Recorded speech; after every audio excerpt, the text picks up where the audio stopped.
A very special good morning to all of you my lovely students। सो कैसे हैं आप लोग। उम्मीद है आप सभी लोग अच्छे होंगे, पढ़ाई भी ज़बरदस्त चल रही होगी। दोस्तों आज की क्लास में हम लोग जीके के मोस्ट इम्पोर्टेंट प्रश्न करेंगे जो आपके बिहार पैरामेडिकल 2022 की परीक्षा के दृष्टिकोण से बहुत ही ज़्यादा इम्पोर्टेंट होंगी।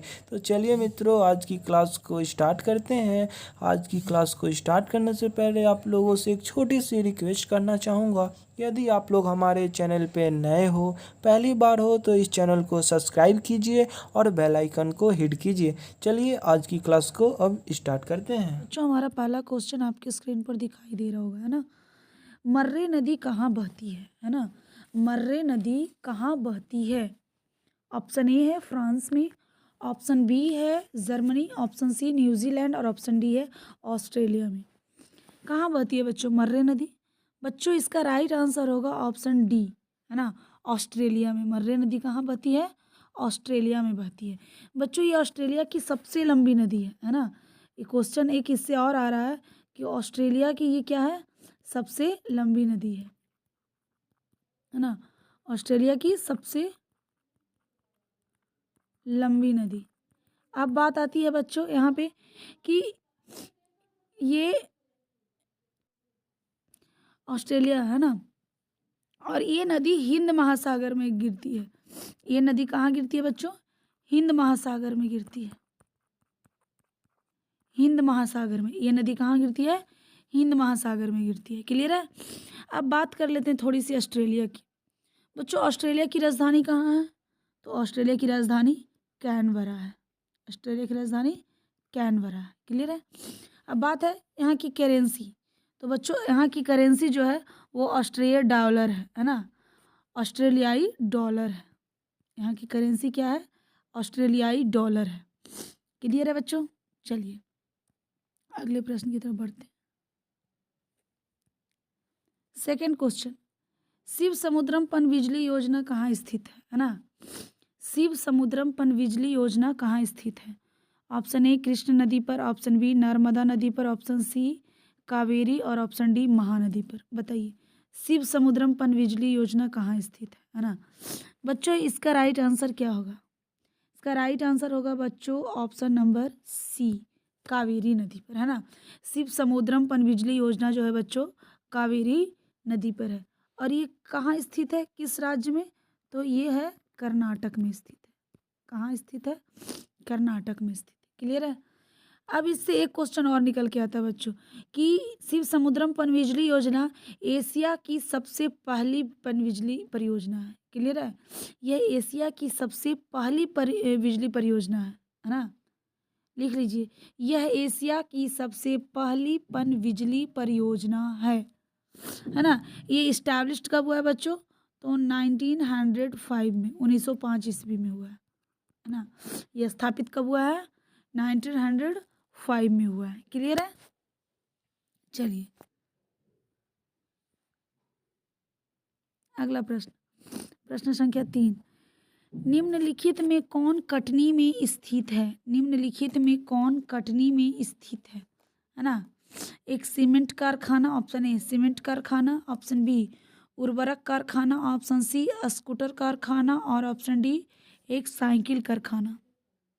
इसका राइट आंसर क्या होगा बच्चों, बच्चों इसका राइट आंसर होगा ऑप्शन ए, है ना, सीमेंट कारखाना। इसका राइट आंसर क्या होगा, सीमेंट कारखाना। ये बच्चों कहाँ है स्थित, कटनी कहाँ स्थित है, तो एमपी में है, मध्य प्रदेश में। क्लियर है। कटनी कहाँ है, एमपी में है ना। इसका एस्टेब्लिश कब हुआ था बच्चों, तो 1923 में हुआ था, 1923 ईस्वी में हुआ था, है ना। है ये जो सीमेंट कारखाना है ये 1923 ईस्वी में स्थापित किया गया था। यहाँ पे पोर्टलैंड सीमेंट बनाने का कारखाना है बच्चों। यहाँ पे किस टाइप का सीमेंट बनता है, तो पोर्टलैंड से, तो सब जगह मैक्सिमम पोर्टलैंड ही बनता है। चलिए पोर्टलैंड, है ना, पोर्टलैंड सीमेंट बनाने का ये कारखाना है। क्लियर है बच्चों। बच्चों वही खाद और उर्वरक का कहाँ है, खाद संयंत्र केंद्र कहाँ स्थापित किया गया है। चलिए इसका जो इस क्वेश्चन का आंसर आप लोग ढूंढ के लाइएगा कि खाद उर्वरक कारखाना कहाँ पे है, तेल शोधक कारखाना कहाँ पे है ना, चलिए ठीक है। अब चौथा क्वेश्चन है बच्चों, भारत में सबसे निर्धन राज्य है। ये भी कोई पूछने की बात है? आप लोग तो बता ही सकते हो भारत में सबसे निर्धन राज्य कौन है। निर्धन मतलब गरीब। जी हाँ, भारत का सबसे गरीब राज्य कौन है? Option A Bihar, option B Himachal Pradesh, option C Nagaland, option D Meghalaya. बच्चों इसका राइट आंसर होगा ऑप्शन ए बिहार, है ना। बिहार जो है भारत का सबसे गरीब राज्य है। क्लियर है बच्चों? बिहार भारत का सबसे गरीब राज्य है ना। भारत में अगर निर्धनता देखा जाए तो बिहार नंबर 1 पर है। दूसरा है बच्चों झारखंड, है ना। तीसरा नंबर पर है यूपी, उत्तर प्रदेश। पहला पर बिहार है, दूसरा पर झारखंड और तीसरा पर यूपी है बच्चों। ये भारत के सबसे निर्धन राज्य हैं। चलिए पांचवा क्वेश्चन है बच्चों, हजारों जिलों की भूमि कहलाने वाला देश, है ना। हजारों जिलों की भूमि कहलाने वाला देश कौन है? बच्चों यहाँ पे हजारों जिलों की भूमि नहीं होगा, यहाँ पे ये गलती लिखा हुआ है। एक्चुअल में ये होगा हजारों झीलों, है ना, झीलों। हजारों झीलों की भूमि कहलाने वाला देश है कौन है?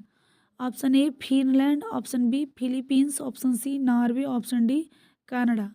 चलिए बताइए हजारों झीलों की भूमि कहलाने वाला देश कौन सा है? बच्चों इसका राइट आंसर होगा ऑप्शन नंबर ए फिनलैंड, है ना। क्योंकि फिनलैंड को जो है हजारों झीलों की भूमि कहा जाता है। क्लियर है बच्चों? बात आती है कि यहाँ पे लगभग कितने झील हैं, तो बच्चों यहाँ पे लगभग 1,68,000 झील है। समझ में आया? 1,68,000 क्या है? झील है। ओह नो, यहाँ तो जमीन कम झील ही ज़्यादा है जी। और यहाँ पे द्वीप कितने हैं जी? तो 1,69,000 यहाँ पे क्या है? द्वीप है। झील से ज़्यादा तो द्वीप है जी, है ना। सॉरी 79,000, है ना। 1,79,000 द्वीप है और 1,68,000 झील है। क्लियर है? बात आती है बच्चों फिनलैंड की राजधानी की। तो फिनलैंड की राजधानी कहाँ है बच्चों? फिनलैंड की राजधानी बच्चों हेलेंस्की है। कहाँ है? हेलेंस्की। क्लियर है? यहाँ की करेंसी क्या है बच्चों? तो यहाँ की करेंसी है यूरो। करेंसी क्या है? यूरो है। क्लियर है? फिनलैंड की करेंसी यूरो है। राजधानी कहाँ है? हेलेंस्की है ना। यहाँ बहुत ज़्यादा झील है, द्वीप है बच्चों, इसीलिए इसको हजारों झीलों की भूमि कहलाता है ना, कहा जाता है ना। नॉर्वे को क्या कहते हैं बच्चों? उगते हुए सूरज का देश कहते हैं ना नॉर्वे को। चलिए अगला question 6 number, Hindu view of life पुस्तक को किसने लिखा? हिंदू व्यू ऑफ लाइफ पुस्तक को किसने लिखा है? बताइए। ऑप्शन ए है जवाहरलाल नेहरू, ऑप्शन बी है बाल गंगाधर तिलक, ऑप्शन सी है गोपाल कृष्ण गोखले और ऑप्शन डी है डॉक्टर सर्वपल्ली राधा कृष्णन यानी S Radha Krishnan. Hindu view of life बच्चों इसका राइट आंसर होगा ऑप्शन नंबर डी, है ना। हिंदू व्यू ऑफ लाइफ पुस्तक के लेखक हैं डॉक्टर सर्वपल्ली राधा कृष्णन। क्लियर है बच्चों? अब बात आती है कि डॉक्टर सर्वपल्ली राधाकृष्णन कौन थे। सबसे पहले मैं इनकी बात करूँ तो बच्चों ये एक शिक्षक थे। ये क्या थे? एक टीचर थे, है ना। और इन्हीं के डेट ऑफ बर्थ इनका 5 सितंबर को जन्म हुआ है ना। इन्होंने बताया क्या, और हम लोग पहले से भी जानते हैं ना कि गुरु का स्थान बहुत महत्वपूर्ण होता है एक विद्यार्थी के जीवन में, है ना, और वो सबसे उच्च होता है ना। इन्हीं के डेट ऑफ बर्थ के कारण 5 सितंबर को हम लोग किस नाम से मनाते हैं, सेलिब्रेट करते हैं? टीचर्स डे करते हैं ना, टीचर्स डे। ये बहुत बार प्रश्न पूछ चुका है कि टीचर्स डे किन के नाम पर हम लोग मनाते हैं, है ना, किन के जन्म दिवस को टीचर्स डे के रूप में मनाते हैं। तो डॉक्टर सर्वपल्ली राधाकृष्णन के जन्म दिवस को टीचर्स डे के रूप में सेलिब्रेट करते हैं। क्लियर है बच्चों? चलिए अब बात आती है दूसरी चीज़ की डॉक्टर सर्वपल्ली राधाकृष्णन क्या थे, है ना। तो बच्चों ये भारत के प्रथम उपराष्ट्रपति थे, है ना। ये भारत के प्रथम उपराष्ट्रपति थे। कौन थे उपराष्ट्रपति भारत के प्रथम?